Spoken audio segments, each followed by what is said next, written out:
Okay, hello everybody. Welcome. My name is Nicole Ryle, and you are joining us through CIHS Enlighten. We are the California Institute for Human Science, and the Enlighten division of our institution is our public programs like the one here today. So we're really excited to have Kevin Russell joining us today. His topic and a lot of his study, as well as writing, connects with our mission at the California Institute for Human Science to bring mind, body, spirit education to the masses and spread consciousness education. So we are really thankful to have him here today to bring you Applied Quantum Physics 101, an introduction to you. Before we get going, I just want to tell you a little bit about Kevin. He's a groundbreaking author, transformational inner guide, and quantum consciousness coach who helps individuals live happier, healthier, more balanced, and more abundant lives in record time. By transforming the root causes of what ails us at the subconscious level, we can experience profound transformation in any area of life without having to spend months, even years, rehashing old stories in therapy or suppressing symptoms with drugs. After 20 plus years exploring the healing modalities, many healing modalities he's explored, such as yoga, meditation, transformative breath work, Kevin has experienced a massive consciousness expansion, which culminated in his clairvoyant and intuitive abilities coming online. Since then, he has helped hundreds of clients around the world expand their own consciousness, rewriting and transforming the limited conditioned programming of the subconscious mind-body, channeling hyperpersonal directed knowing and messages, and providing insight to help expand awareness, release stress and anxiety, heal past trauma, and transform the whole body system, mind, body, spirit, emotions, as they reconnect to their innate wholeness. Again, that bio just kind of connects our mission at CIHS to bring consciousness awareness to you today. And in this transformational webinar, we will dive into the scientific foundations of our connection to ourselves, each other, and the interconnected nature of all things.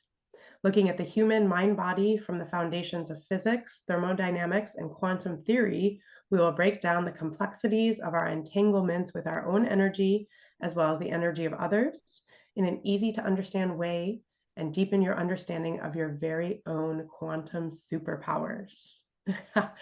So excited to have you, Kevin. Thank you. Just a quick note before we begin, there will be time for Q&A at the end of our session.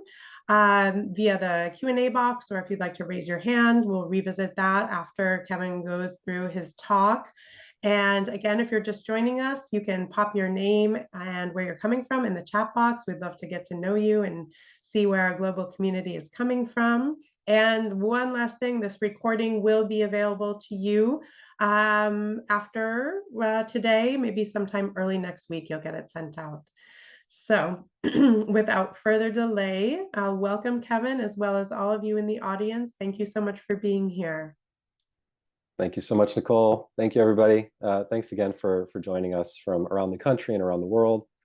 Nicole really summed it up well. We're going to be jumping into it today. And the best place to start, as always, is the beginning. So in the beginning, everything was pretty good. And we were all more connected to that peacefully present, non-attached, self-governing, self-healing, precognitive, clairvoyant, psychic superhuman who is already enlightened. We all are. You're literally still that same superhero from when you were little. And that's actually much closer to our naturally aligned, free state of enlightenment beingness. You are, I am too. So this is me from toddlerhood.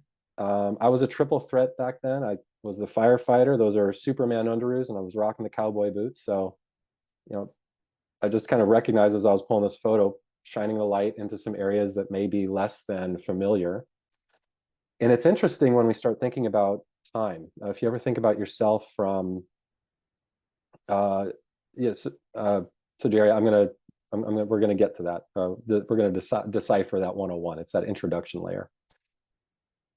It's interesting when we grow up, we still have some, some connections and thoughts to our younger selves. When my father-in-law was in his 70s, he would say to my wife, I always feel like I'm that same kid inside until I look at the mirror. So today we're going to talk about how to get more easily back to those natural states of beingness more regularly, which is ultimately the goal, finding that peaceful presence, non-attached, more enlightened state, quiet mind state, the I and I approach to life.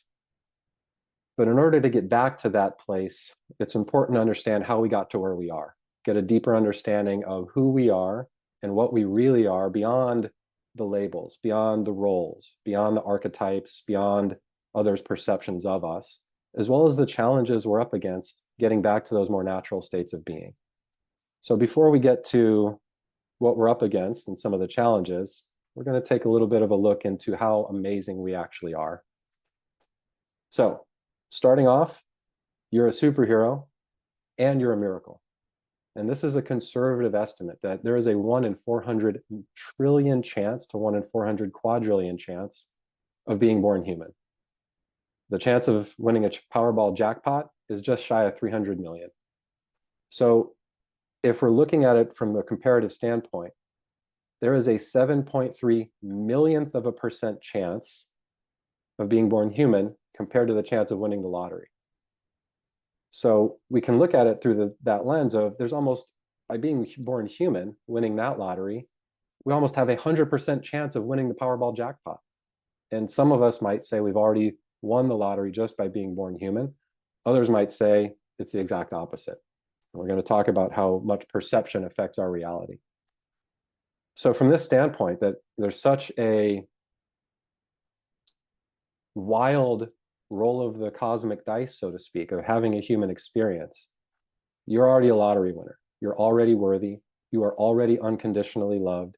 You're already a miracle without needing to achieve anything, prove anything, or be anything other than you. Now, I know this might kind of rub some of our conditioning the wrong way, and you might be feeling some resistance to this idea that I don't need to do a darn thing. I'm worthy just for existing.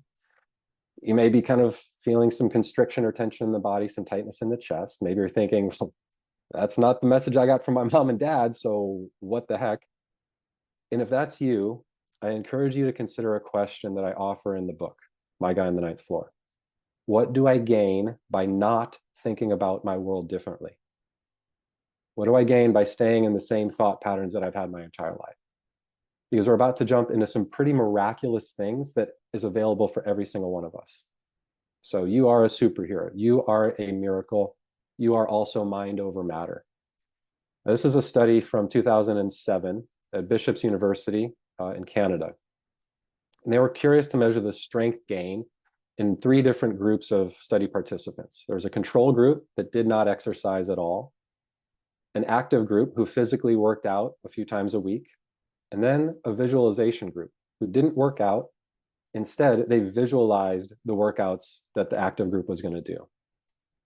So at the end of the study, the control group, no real gains in strength because they weren't being active in any way. The exercise group saw a 20% increase in strength, which not really surprising. If I'm working out, I would expect to gain strength. Now, if you can real quick, if you've heard this one before, don't chime in, but guess what the strength gain was for the visualization group? What percent gain in strength do you think the visualization group achieved by just visualizing working out 3 times a week and not actually working out? Anybody wants to chime in real quick? Any guesses? I'll give it just about 10 seconds. Paul says about 20%. I love your optimism, Marie. Marie says 60%. Lori, oh, you guys are amazing. Optimism out the ears, 70%. Well, it didn't eclipse the strength gains of physically working out, but it got 85% of the way there. So the visualization group, who did no physical exercise, actually experienced a 24% increase in the strength, almost the same as the active group. So the study found that we can gain strength just by visualization. So how does this work? And this is called vivid visualization, vivid visualization, or fantasia, where visualizing the exercises essentially tricks your muscles into thinking they are being worked out. So by simply imagining that you can perform a certain exercise, you can actually gain strength from the comfort of your own couch. And this was a study that replicated similar findings from 2004. You're also self-healing. So in clinical studies, the placebo effect has been proven to yield beneficial results in 60 to 90% of patients. And it's actually being petitioned by researchers to be renamed remembered wellness. And there are three important components to remember when we're looking to maximize the benefit of remembered wellness: positive belief and expectations on the part of the patient, positive belief and expectations on the part of the physician or healthcare worker, and a good relationship between the two. That's it. That's all it takes. So the study suggests that remembered wellness has been one of medicine's most potent assets, and it should not be belittled or ridiculed because, unlike most other treatments, it's safe, inexpensive, and has withstood the test of time.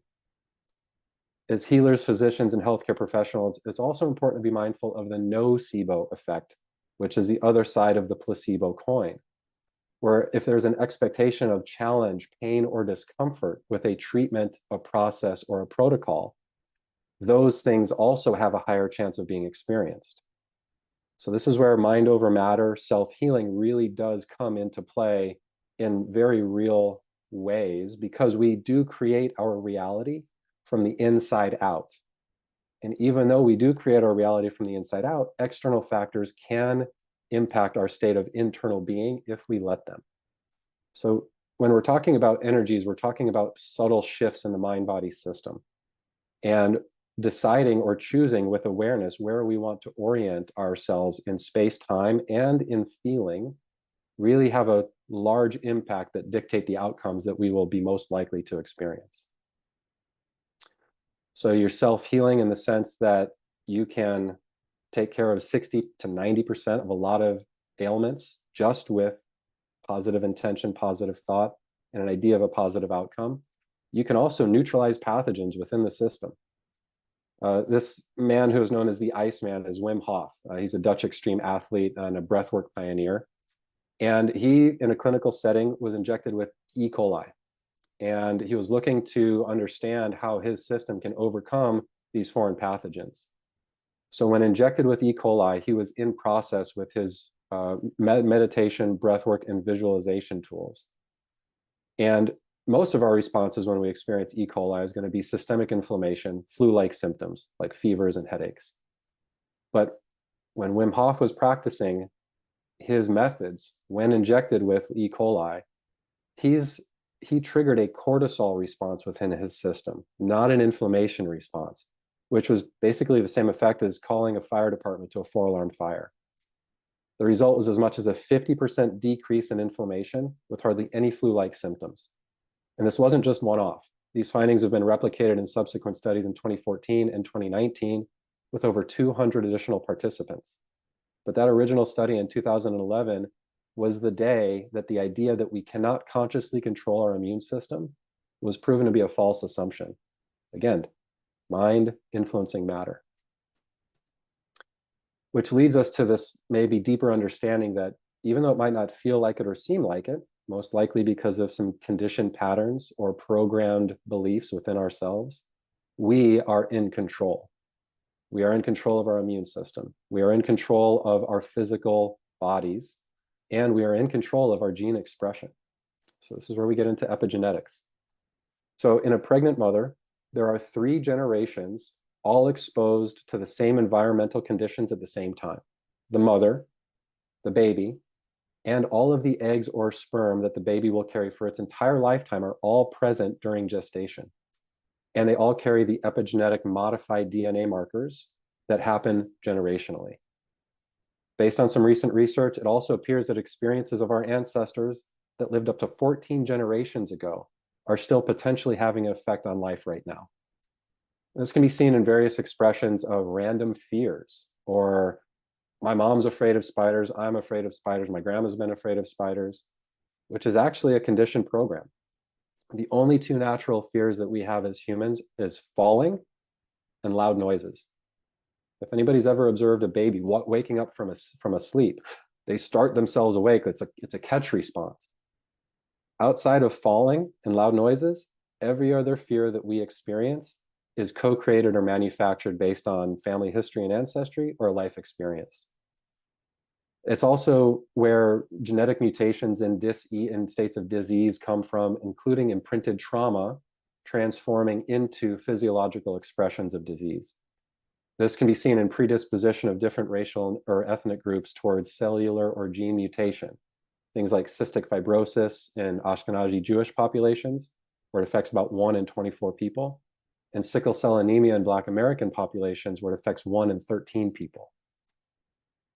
But this is not a death sentence, and this is not anything that we have to accept. Our ancestral past or genetic predispositions are not a prison.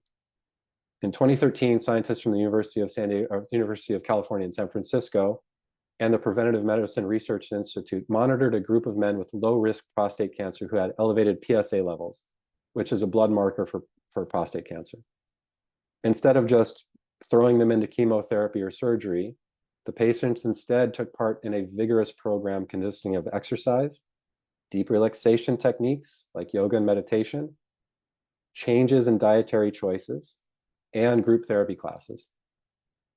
So this study yielded results that were, at the time, unheard of. Within 3 months of these practices, these men regulated 500 new genes tied to disease prevention. They lowered their PSA levels, and they increased their telomerase by 30%. So if you look at the diagram on the screen, this is an artistic render of a chromosome. The blue cap is the telomere, and that's the protection that the chromosomes have in their end caps. The telomerase you can think of as almost like a Vaseline if you're protecting, your skin. It's an enzyme that protects the end cap of the telomere. When we degrade in telomerase, we're more subjective to neurological and nerve disorders. Stronger telomerase is a healthier state of being. So these men, just with simple lifestyle changes, were able to disrupt the mutations that were taking place, the predispositions, and they increased their kind of protective caps on their chromosome end caps by 30%.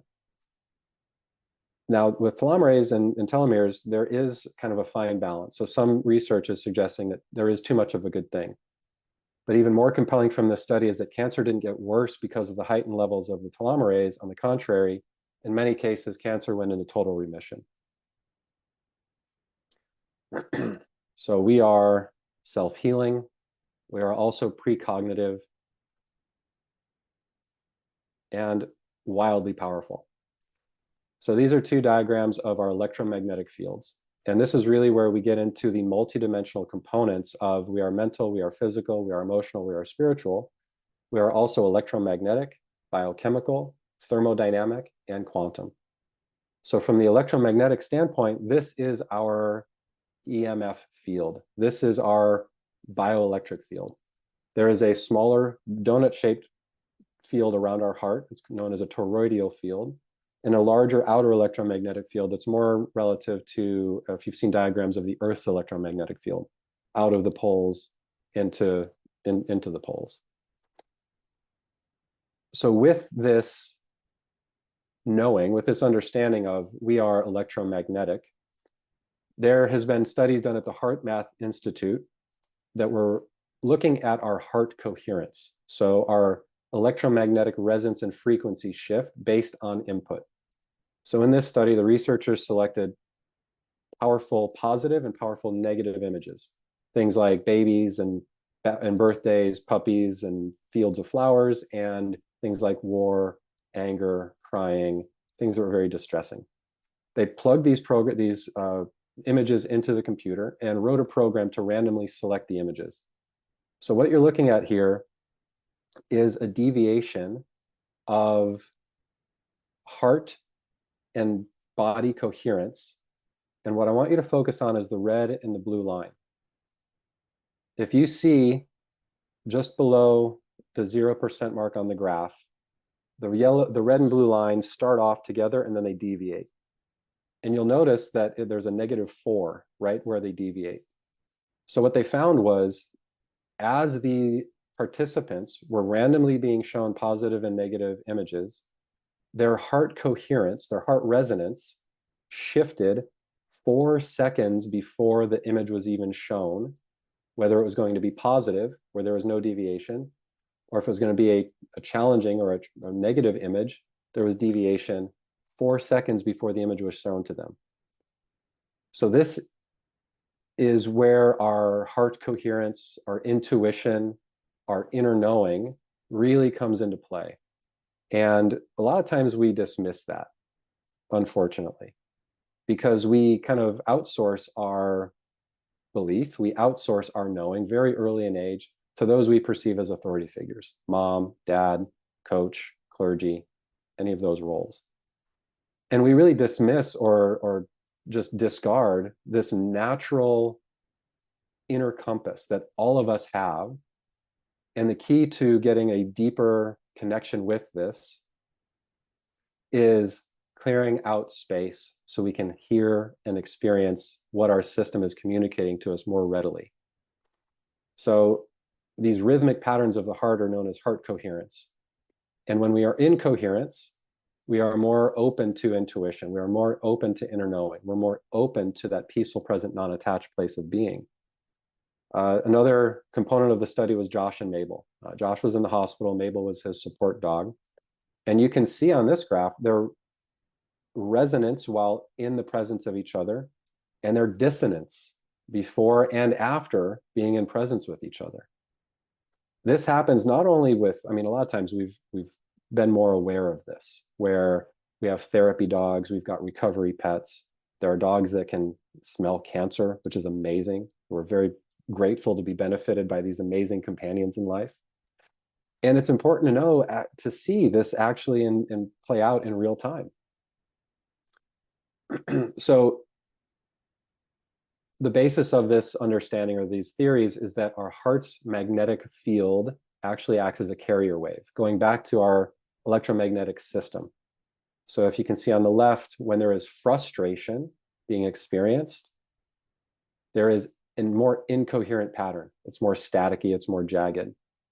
When we are in coherence or resonance with appreciation, with gratitude, with love, it's seen in ECG readouts, where there is much more coherence in the heart pattern. The conclusions of these studies suggest that, as you can see, the heart is an intuitive process that accesses a field of information, not limited by the boundaries of time and space, maybe through the energetic or spiritual heart. And this is the source of our deeper intuitive guidance, the heart intelligence. A couple other studies in this realm as well. In 1994, Elmer Green was a physicist. He connected EEG, electroencephalogram electrodes, to meditators and healers to a copper wall in order to study the energetic output of these subjects as they were in different states of being. They recorded the electrostatic charge from these practiced meditators and practitioners when they were sending out their healing intention. What they found is that a person just normal, standing still, no intervention, with normal breathing and heart rate, showed a charge of 10 to 15 millivolts. When in meditation, that increased to 3 volts. When a practiced healer was sending out healing intentions, kind of meditation plus, that expression jumped to 190 volts. It's almost a 2,000,000% increase in electrostatic charge difference between just normal beingness, not really thinking or focusing on anything, versus focused intention visualization. So when you hear somebody say, I'm sending thoughts and prayers, if they are actually doing that, they are helping to improve whatever situation we're experiencing. William Tiller was a researcher and professor of material sciences and engineering at Stanford University. He just passed in 2022. Elmer Green was with us until 2017. And William Tiller did over 1,000 experiments that showed that thought with intention produced an energy surge even across distance, up to 50,000 times the normal rate of energy pulse detected when there was no intention. So we are in this process of creating our reality from the inside out, for better or for worse. And all of this is available to us. It's a choice at the end of the day, excuse me, whether we are in constriction, whether we are in dissonance of fear, of judgment, of comparison, of stress, of anxiety, or if we are more in resonance with our own natural state of being, connecting to a feeling of gratitude, of appreciation, of love or contentment inside first, and then broadcasting that out. So the more we practice, the more we experience. This same HeartMath Institute has also launched a global coherence initiative. Their hypothesis is that human cognition, emotion, and behavior are all affected by magnetic and energetic fields. The Earth's magnetic field is a carrier of biological information that connects to all living systems, and that we are each connected to and affected by this global information field. Again, better or worse. So some can think of this as a field of coherent information, as maybe collective consciousness. When large numbers of people get together, large groups of meditation, 8 or more is kind of that power state, power number. There is actually an ability for groups of positive thinking, positive feeling individuals centered on care and love and compassion can affect and create more coherent states of being within other participants that aren't even in the process. This can help to offset regional and global areas of conflict if done at scale, with intention and with focus. So we are powerful, we are precognitive, and we are also non-local. We touched on this a little bit earlier. This is seen in remote viewing. The CIA has been involved in that for a number of years. A parent-child connection, when a mom knows something has happened to a child. Mediums, psychics, all the clairs, clairvoyant, clairaudient, clairsentient. All of these are naturally occurring. All of these are natural states of being. If you've ever thought about a friend or had a positive intention for a loved one, and then all of a sudden you connect, you reconnect, or they reach out, you're calling them on energy Wi-Fi. You're just reaching out with a loving intention, and then that was reflected back to you. And this is also seen in near-death, post-death, and out-of-body experiences. Astral traveling, astral projecting, seeing ourselves in that observer of the observer standpoint, almost that third-person player video game approach. Now, this has been known for thousands of years.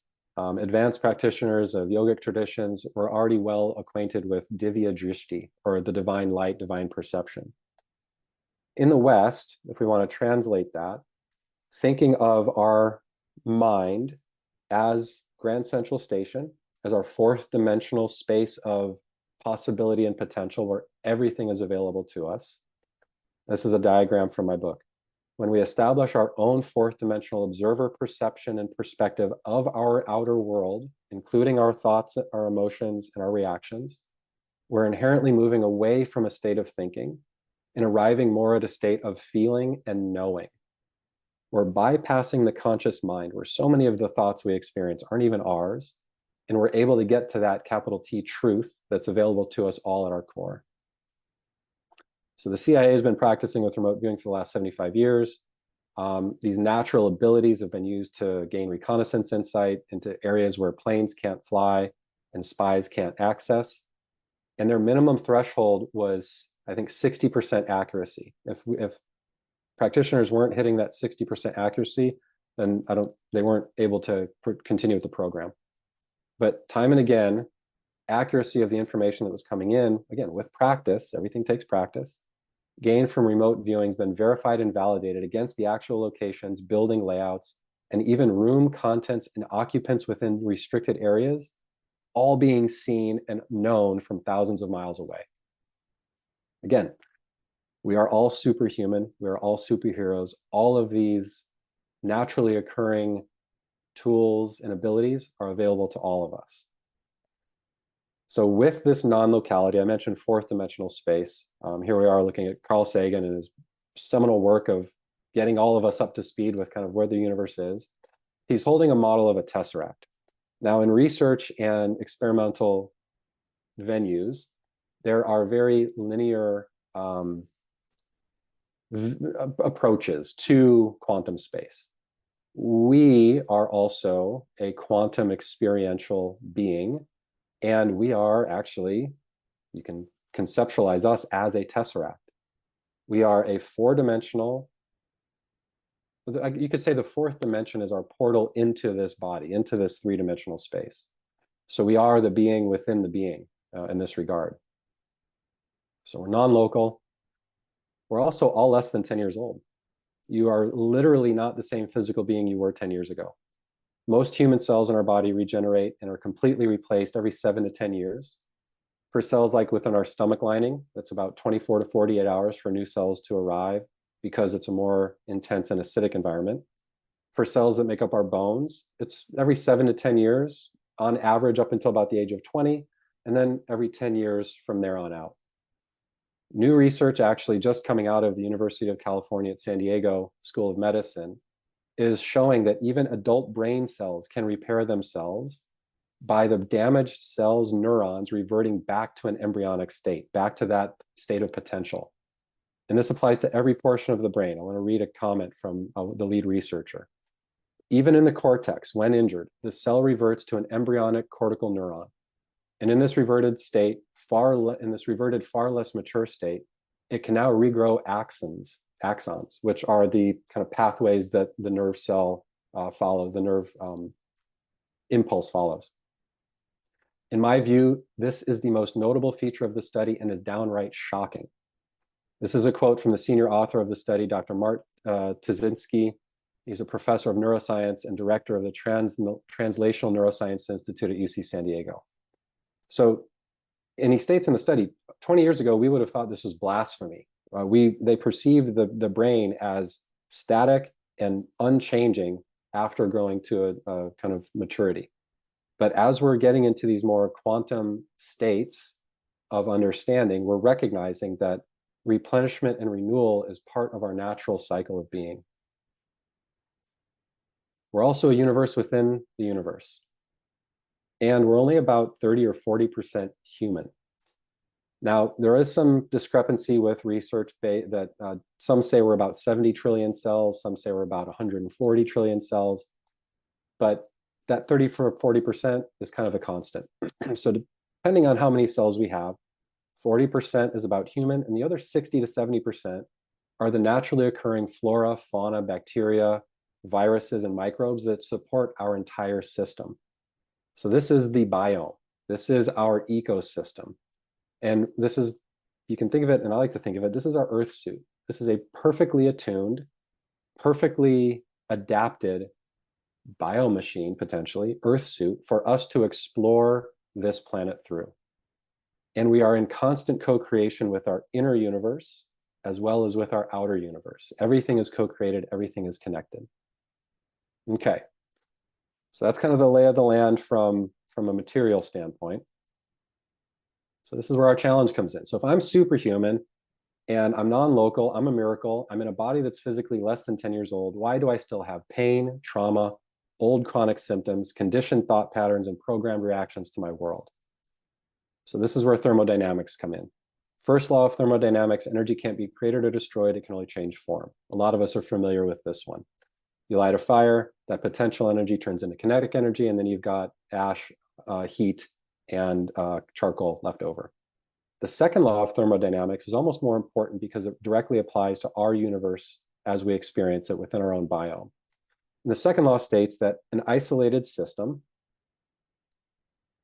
that is left unaddressed will trend or tend towards entropy, dissolution, chaos, or mutation. Now, they're looking at the expansion of the universe when this law was postulated, but it's absolutely applicable to our human experience as well. Our universe is subjective to the laws of the outside world and subjective to the experiences that we absorb internally. And we can reverse entropy. We can reverse degenerative diseases. There's a couple places to look for more information. The Intention Experiment in the Field were two pretty powerful research books with a lot of wild information in it. Healing Cancer from the Inside Out is another great resource. And looking at Dr. Royal Raymond Rife from the 1920s, he pioneered Rife frequencies, where in his studies, he cured 100% of patients at UCLA from cancer in the 1920s. Unfortunately, his research was lost, but now there are products on the market. One of them is called Healy. They actually use rife frequencies that he pioneered to treat a number of physiological symptoms that we experience. So we are in a balance and co-creating of our energy at all times. And this is where we can start to shift and change our perception from the micro that we so focus on often and pull back the lens and look at it from a broader perspective. So the subconscious mind body is very powerful. It includes our autonomic processes, biological functions, our heartbeat, our digestion, our elimination, our breathing, our fight, flight, freeze response, also the systemic conditioning and patterning programmed responses of our thoughts, feelings, emotions, reactions. It's additionally the repository of everything we've ever experienced in our life, whether we are aware of it or not.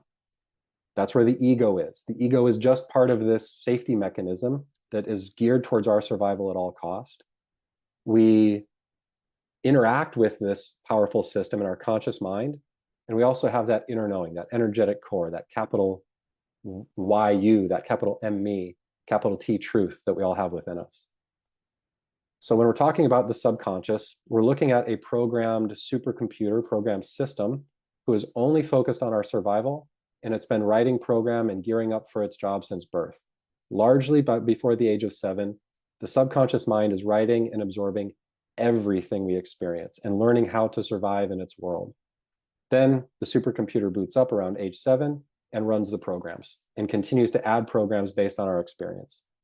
Now, all programs operate exactly as they're written and not always when we want them to. And this can be seen in PTSD, CPSD, carried trauma, where what happens when we have a stressful situation is our system goes into an adrenal response.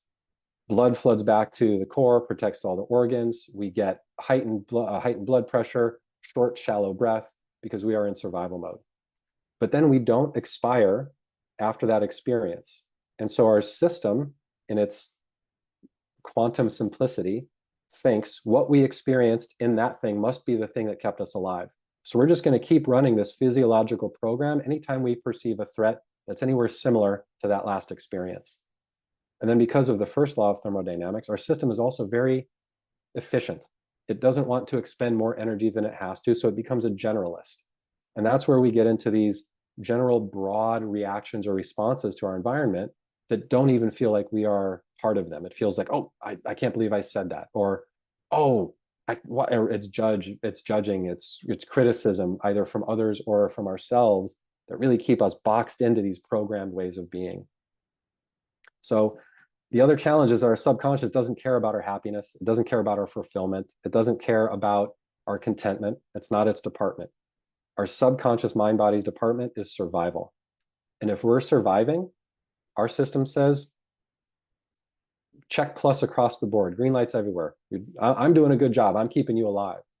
And if our subconscious mind body system had its way, our earth suit had its way without intervention, every single one of us would be under a weighted blanket on some type of a psychotropic, eating Ben and Jerry's, binging Netflix, because then our system knows we're safe. The challenge is we're not living life. We're not here doing the things that we're supposed to be doing, tapping into those natural abilities, those natural talents that every single one of us has, exploring and finding the things that interest and inspire us, and then hopefully marrying those two to find fulfillment in life.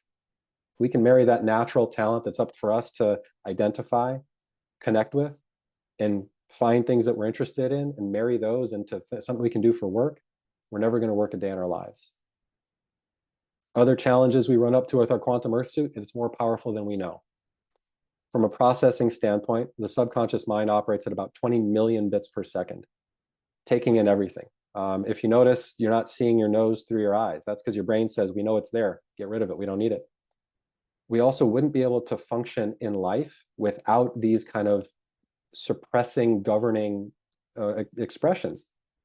Light would be too brilliant. Colors would be too many. Sounds would be too intense. So there is function to this. But the challenge is, by and large, a lot of us have just let our subconscious run away with us. It's driving our car and we're in the trunk if we're lucky. We don't have our hands on the wheel because our subconscious mind is being used about 95 to 98% of the time. There's research that suggests about 95 to 98% of our thoughts on any given day are going to be repetitive or look like something we've thought in the past. And about 85% of our thoughts are going to trend towards negative.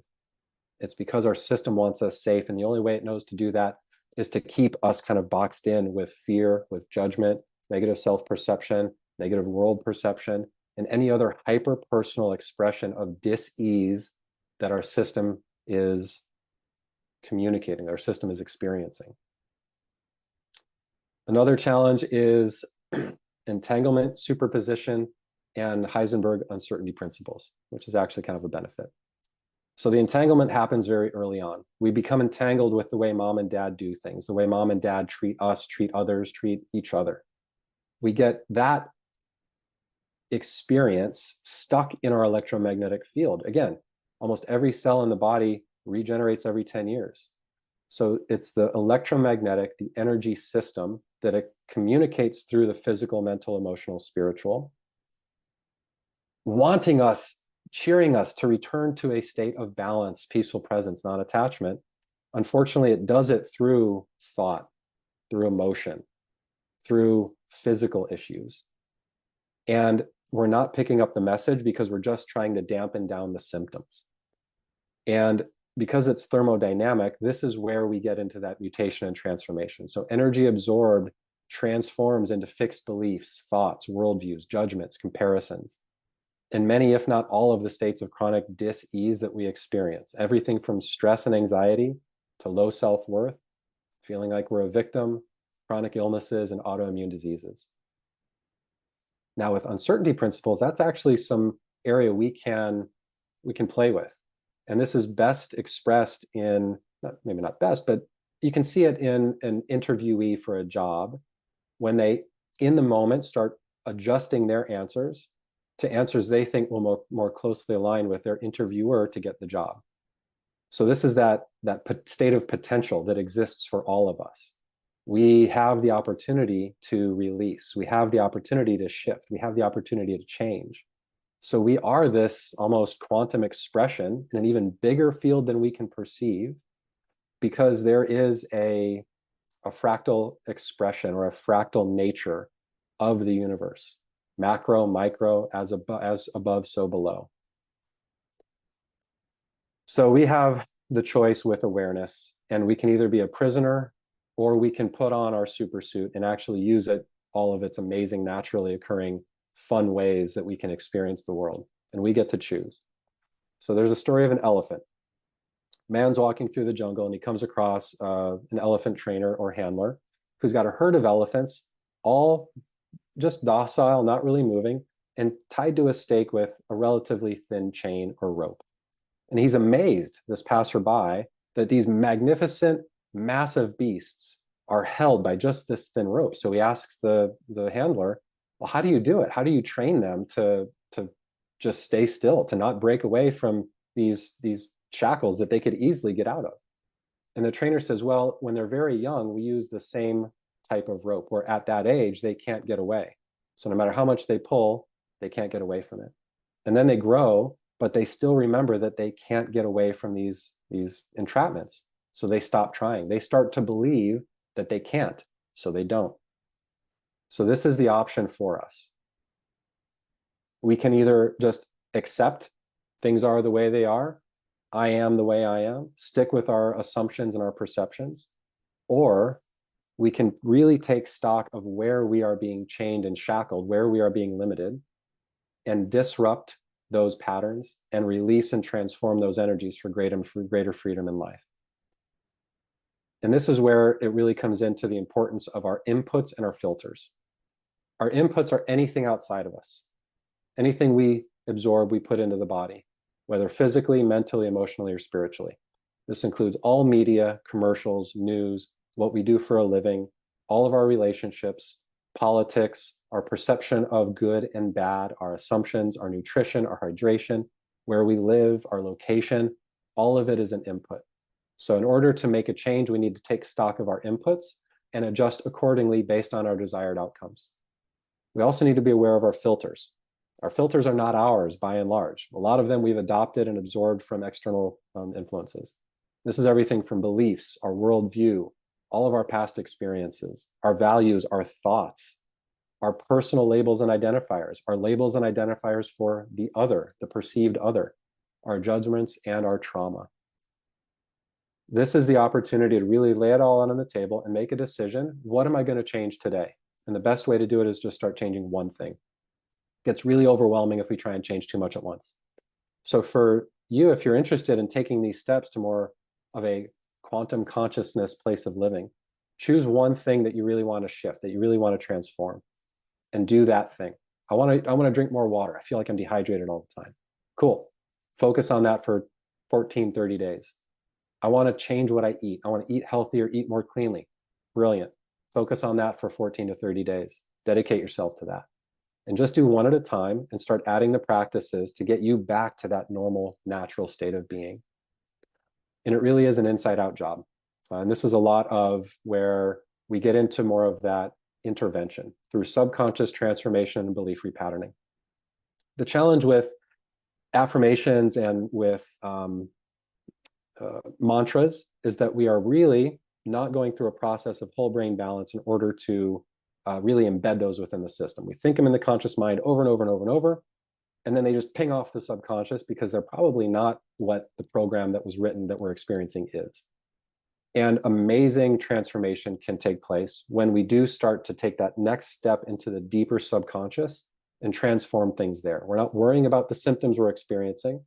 We're going end around to the core issues that have triggered all of these communications, all of these check engine lights that come on within the system. We're addressing it at that root level, which then releases us from the symptoms we experience.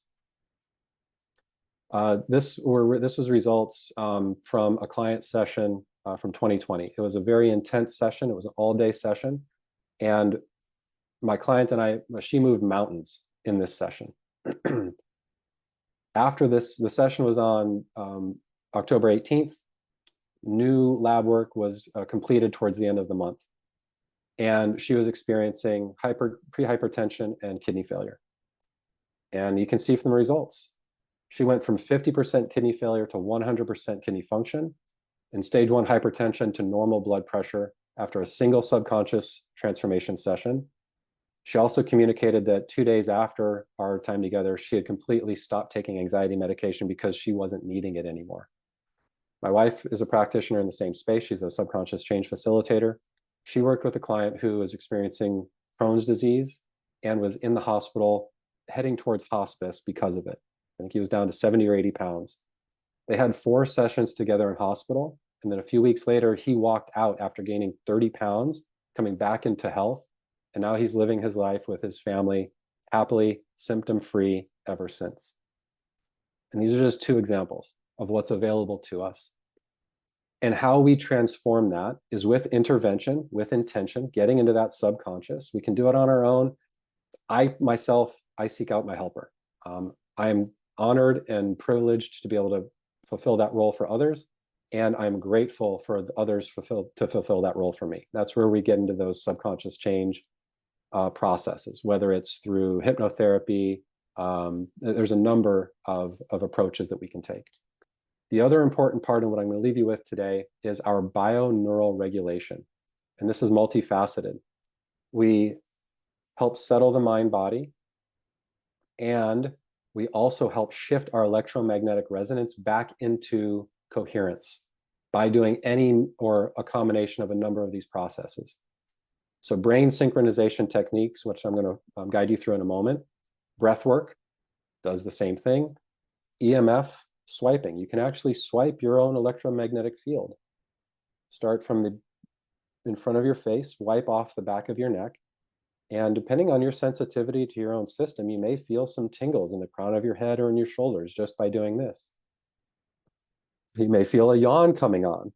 That's a simple way to hit the reset button on your EMF frequency. Getting out in nature, going for a walk, rebounding, and grounding are all powerful ways to gain more regulation of our bioneural networks. When we do that, especially getting out in nature, and combine them. Going for a walk in nature, you're getting a triple threat. You're doing breath work, you're getting exercise, you're spending time in nature. So checks across the board. When we're in nature, we're more closely connected to the Earth's resonance, which is known as the Schumann resonance, sorry. And its baseline starts at 7.83 hertz, which is the same frequency as our theta brainwaves, which is controlling our creativity, our stress, our anxiety, and our immune system. So the more we can regularly intervene in a stress response. So the first is we have to recognize it. We have to become consciously aware that I'm in a stress response. Most of us are so present in low-grade stress responses, we don't recognize that we are off center. And so the more we can positively disrupt the system, the better off we are. So I'm going to guide us through this now. So if you're seated and you're not driving, go ahead and follow along. Otherwise, just follow along when you get to a safe space and you can practice this. So we're going to cross our left ankle in front of our right and cross your left wrist on top of your right. So we're left ankle and left wrist on top of right. This is known as a whole brain or hookup posture. We're crossing the midline of the body, which is the most important factor, and we're creating a closed circuit by crossing the limbs, the wrists and the ankles. Now we're going to add some breath work to this. So nice relaxed abdomen. Nowhere to go. We're not worrying about beach body. We're worrying about getting a nice full diaphragmatic breath. We're going to inhale through the nose from the base of the belly to the top of the lungs. And when you get to the top of the lungs, open mouth exhale, just drop the breath, let it all go. We're going to do 5 breaths here.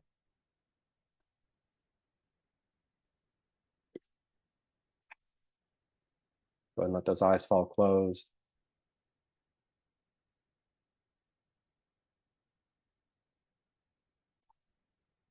Nice and slow metered breathing. Nowhere to go, nowhere to be.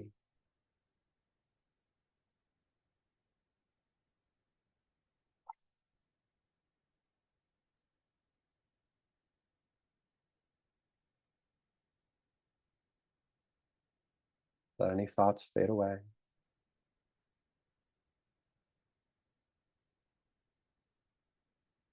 Go ahead and switch the wrists. So now your right wrist is on top. 5 more breaths here.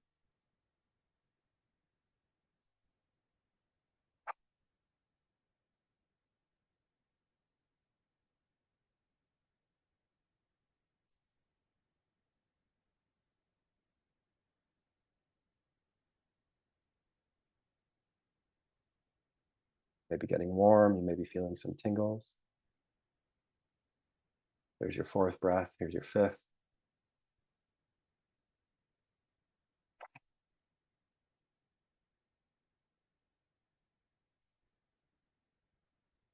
ahead and uncross your limbs and just take stock. This was a shortened version of positive disruptions that I recommend many clients and everyone who isn't a client to experience as well. If you're interested, I will be sending out a daily practice sheet to dive into a deeper, fuller positive disruption response, positive disruption exercise. And I always recommend take what you need, leave what you don't. And we don't know until we try. So if you're interested in more regular bioneural regulation, more regular positive physiological disruption, it's a great exercise to start with. There's a morning practice and an evening practice. And it's a good place to start maintaining your gains or maintaining your stasis, keeping where things are at. If you're interested in continuing the work, I highly recommend reaching out to a subconscious change facilitator, somebody who works in the subconscious to really excavate life, get rid of the junk in the subconscious trunk that no longer serves us, to return us back to that peacefully present, non-attached, more enlightened state. So thank you all so much for joining me. More information at both radicalenlightenment.com and rapidtransformationsessions.com. You can find us on most platforms by searching Radical Enlightenment. This is our Instagram handle.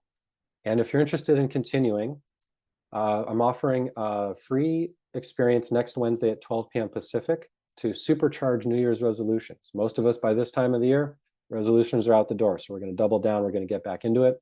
We're going to look at releasing stress from the past year and rewriting a positive belief to support our resolution moving forward. And then I'm honored to be offering a deeper dive into the practices of quantum consciousness, enlightenment thinking, and personal transformation in a 4-week course coming up with CIHS. That starts the first week in February. It'll be February 7th at 3 p.m. Pacific time. And we will be, again, it's going to be information, it's going to be life practice, and it's going to be subconscious transformation. So you'll actually, both of these, be able to experience more of what we're talking about with our time together today. Thank you so much, Kevin. Excuse me. Also, I wanted to remind or let the audience know, if you are here in our audience today or have registered for this webinar, we are offering $100 off of the course that's coming up for another week. So I popped a link in the chat box to the registration. It has a little bit more information about the course. You're welcome to email CIH or enlighten@cihs.edu or Kevin himself if you have any more direct questions about the course. So thank you so much, Kevin. That was amazing. So much resonance. We actually hosted somebody from the Tiller Foundation in November, I believe, and she did a whole workshop on intention, kind of supercharged intention.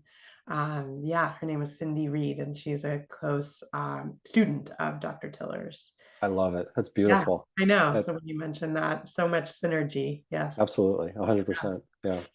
Yeah, great. All right, so we have a few comments coming in on the chat, and we also have a few questions in the Q&A box. I did want to see if Joanne would like to speak her question. She's the one who emailed us ahead of time, or Kevin, if you just want to address her question, or here, Joanne's coming on, I'll allow her to talk. If you'd like to raise your hand to speak your question to Kevin, you can do that as well. And here's Joanne. Hi, Joanne. Hi, Kevin. It's Joanne from Boston. Hi, Joanne. It's a pleasure. A couple of years ago. How are you? Oh, yeah, absolutely. Doing well. I hope you're well as well. Park your car in Harvard Yacht. I love it. I remember that. Absolutely. Good to hear you again. You too. This was very fun. And I ordered my Heart Math Institute app in August and joined Global Coherence. So I had a smile when you talked about that. It's great stuff.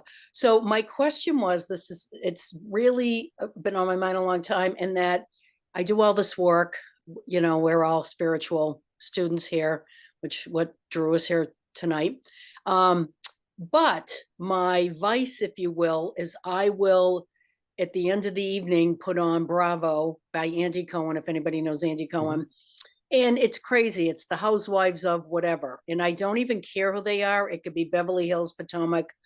And they're always drunk and they're always arguing. And I don't know why. Everyone's got their own thing. I don't watch the news. So here I am avoiding the news, avoiding politics. But I put this on. It's hilarious for an hour. So I'll do like meditation and pranic healing and qigong, you name it. And then I said to myself, am I undoing all of this work, right, to change my resonance and vibration because they're in my home, meaning give me another drink on TV, which is 20 feet from me. And I always wondered, am I changing the vibration in my living room where I'm sitting now? And then, of course, I know going to bed at night, having that in my subconscious, but I was always fascinated, TV, consciousness, words, because words are things and change your thought forms and your thought field. So I would love your take on that. I'll lead with no, of course. Thank you, Joanne. And I'll lead with a subtle quantum joke and say potentially. Oh, you don't quit your day job. No, be sure to tip your wages. Try the veal. Exactly. So again, we are here, in my experience, if we boil it down, what's life all about? We're here to experience the contrast and release resistance to the contrast. A lot of times we get stuck in the contrast. You can think of it, again, this is practically applying quantum theory, so we're using some grace with this. But if we get stuck in resistance, we're stuck in superposition with the thing we're experiencing. It's like, it's right there. It's right front and center with us. So what I would say is, am I benefiting from this? What does this do for me? If it's just a kind of a lark and it's a fun kind of light thing where you can let it go, and even though it's in your space, you're not feeling personally affected by it, then I would look at that as, well, that's contrast to experience. Much like if I'm like, oh, I'm not sure about roller coasters, but I'm going to push my comfort level and try it. Because then I know, nope, this is definitely not for me. Cool, that's confirmed. Or, you know what, it's kind of scary, but I kind of liked it. So we look at this exchange of energy, and this is something where if we're talking about, oh, I need to worry about my protections or protect my aura or my auric field, only if that is our perception of our experience and our co-creation with the outer world. If I am in a belief that I need to protect myself because something out here is going to get me, then that's more likely the reality we'll experience. And I went through this phase as well. We were using protections, we were using shielding and things like that. And as I progressed in my own journey, what I recognized is that is still a form of resistance. So instead of worrying about what's coming in, I shifted my focus on what I'm broadcasting out. So what message, what energy, what frequency and resonance am I co-creating on the inside? Am I cultivating internally that I'm broadcasting out into the world? So there's nothing inherently bad. The bad thing comes when we start adopting it or utilizing it for a less than ideal means. So it's not that drug or drink is bad, it's our relationship to it. Are we trying to escape from something, or are we moving towards something? So I would say in general, it's not bad, but how do I align with it? How does it make me feel? To your point, you turned off the news, doesn't feel good. So this is just another one of those, like cost benefit. Is the benefit in the temporary, kind of rush or joy I get from it? Is that where is that benefit level? And am I experiencing a perceived cost in this experience? And that's something for each of us to identify and reconcile individually. So I hope that helps a little bit. It does. You're awesome. Thank you. And you know what? I don't experience joy from it. And the more I raise my consciousness, the more it bothers me. And I think it's an old habit, but it can be broken. Thank 100%. You so much. And if there's time at the end, I don't want to be a question answer hog because there's others here on the call. If there's time in your permits, I just wanted to know, when you're walking in the woods trying to ground, today's sneakers are rubber, so they don't absorb the grounding. If you wouldn't mind saving that for the very end when you get through everybody else, would love to know. Thank you, my dear. Thank you. Absolutely. Blessings. Thanks, Joanne. Of course. Thanks, Joanne. Great. Okay, we have a couple of questions, a two-part question from Stephen. First part, please define entanglement. Mm-hmm. And then in what sense is the quantum earth suit entailed by quantum mechanics? Absolutely. So entanglement is, from a practical, theoretically, it's when particles share a space and you can't differentiate between the two. That when quantum particles are entangled, there's no differentiation between them. From a practical standpoint, we can look at it as being parentified early on by one parent or another. Because of the parents, the single parent's influence, if we have additional responsibility than we're ready for, we become entangled in that role and we start to take on those responsibilities. Another way it can express is if there is one who is more narcissistic and one who is more hypervigilant. There is a co-creation and a reaction, almost like, two sides of the same coin, that's co-created in the experience. And so this is where we get into ways of being and behaviors that are to our detriment that we carry with us because they're survival programs that were written. So that's how I view entanglement from that practical standpoint, the integrative standpoint. How is the Earth suit entailed by quantum mechanics? And I'm going to answer that because I think it might have been entangled by quantum mechanics. So this is where, again, we absorb everything from an early age. All of our beliefs, worldviews, reactions, sometimes the things we find funny, the things we do for our job, those are the things that get set early on in life, and they become embedded within the mind body. So these are the things, if you ever say, oh, I have to do this, I should do this, oh, I need to do that, oh, I can't do that. A lot of those beliefs and thoughts really get programmed at an early age, and those become that shackle that chain us to these perceptions that we can't, or that we aren't, or that we don't deserve to. And so this is where, again, it's very, very hyper individual of how it expresses. So the more self-awareness we can cultivate, the more recognition of these states of being that don't feel good, that we want to gain relief from, and then take actionable steps to do that, that's going to disentangle us from these past experiences by intervening and informing the system, hey, that program that we wrote in that really gnarly experience when we were 7 years old, that's not the reality we're experiencing anymore. So we don't need to run a safety program for it. We can tear that out of the owner's manual. We don't need to do that. Now that can create a reaction within the system, and our subconscious is potentially going to turn up the volume on those symptoms because we've taken away something negative that we're experiencing. But it's important to also reprogram in something positive. So reconnecting with a feeling of unconditional love that we've maybe forgotten, creating a positive belief at the subconscious level that supports what we want instead of keeping us more enmeshed with what we don't want. Things like, I deserve the best that love and life have to offer. I am in charge of my own life. If we are in process and testing these through muscle testing, a lot of us are going to be weak when we say these really positive things that, of course, consciously we all think we have. The important thing and the wild thing is that every single time we do a process where there's a transformation, it's felt. And that is really the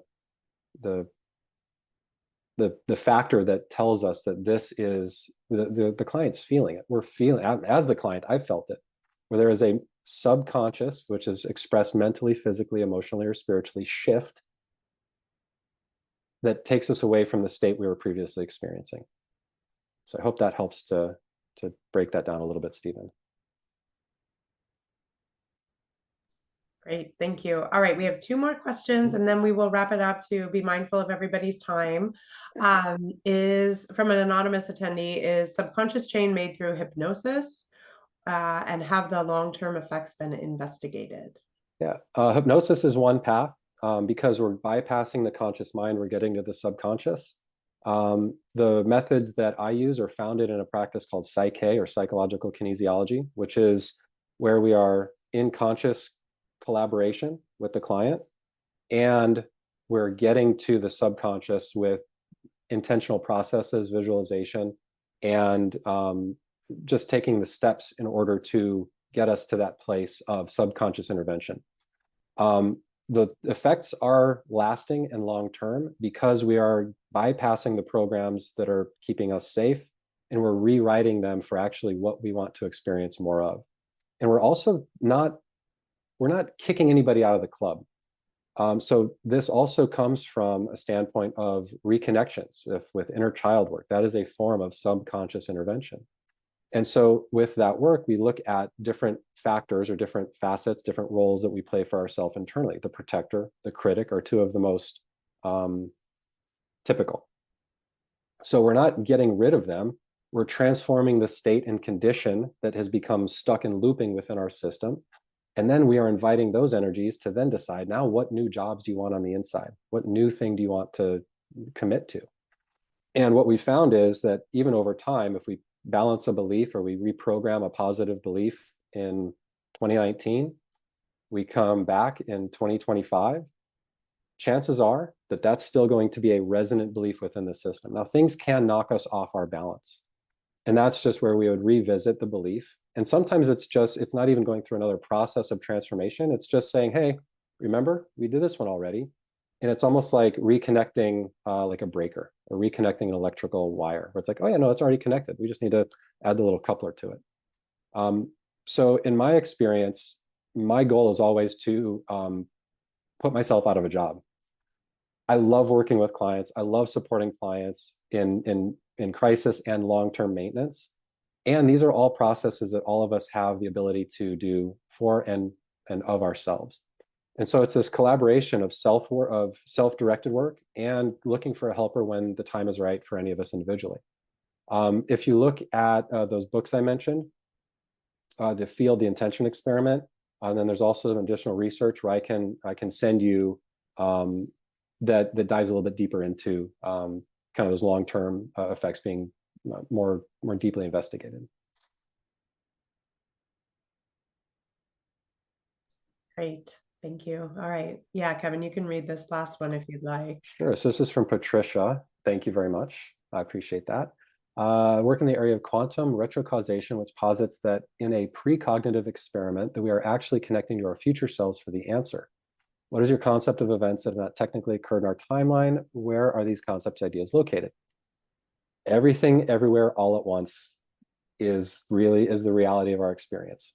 So we are just, it's the thinnest of dimensional differentiations between us and every other dimension that exists. So we are, in this way, we are on the bleeding edge of creation, because this exact experience that you are having has never and will never occur again, because everything everywhere is happening right now. This moment is all that really exists. There is no past, there is no future, and it's a perpetual unfolding of this moment. So moments have passed as I've been talking, and it's always now. So when we connect with a future or a past, a preconception self, precognitive self, future self, what we're connecting with is a different expression of an alternative experience right now.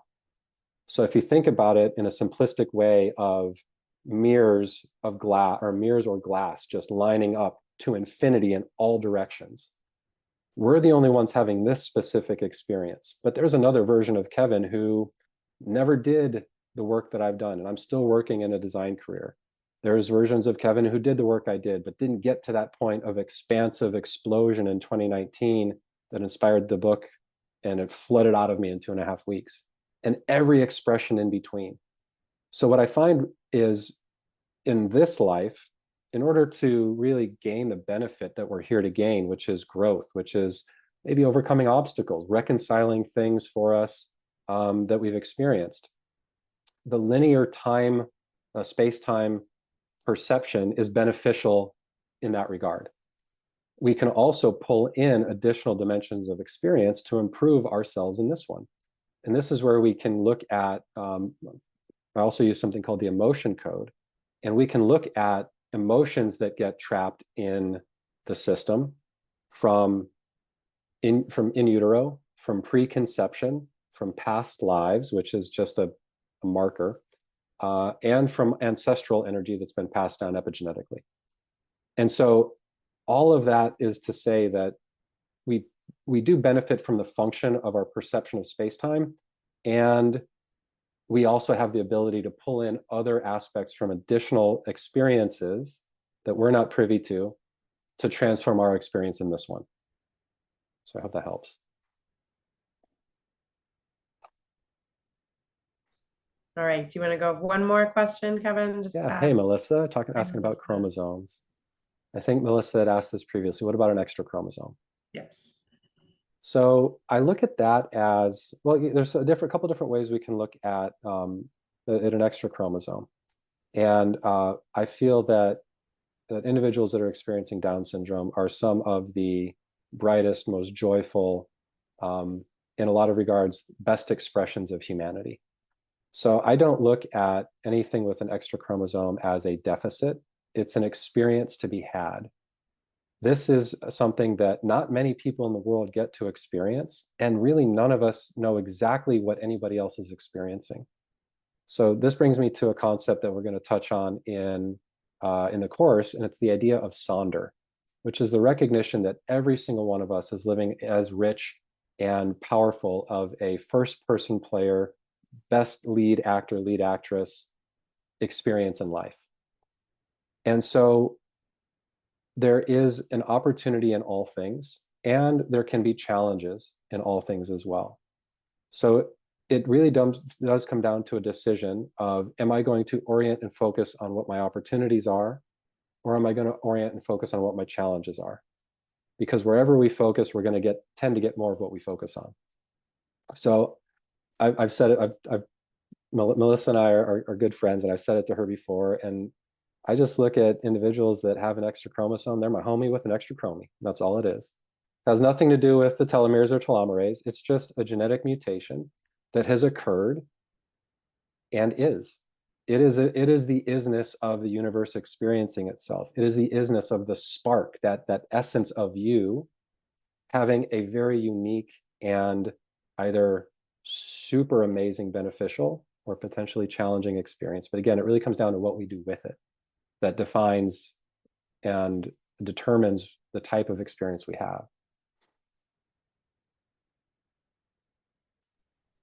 Thank you. I think that's a great note to end on. Thank you so much for being here, Kevin. My pleasure. Yeah. Thank you so much, Nicole, for the opportunity, and thank you so much, everyone, for attending. I hope there was something in there for you. Like I mentioned, take what you need, leave what you don't. If it was familiar, glean what's there for you, take that forward, and enjoy the heck of the journey. You know, that's what we're here for. The more we can enjoy it, rising tide lifts all ships. Get that resonance out to the globe, and then we will be amazed at what we're able to achieve and experience. Exactly. So inspiring. Thank you for sharing with us, and hope everybody was uplifted. If you're new to our community at CIHS, welcome.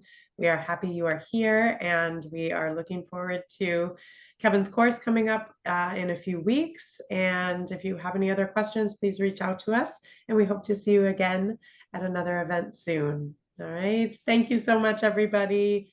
Appreciate all your comments as well. Have a great evening. Bye-bye.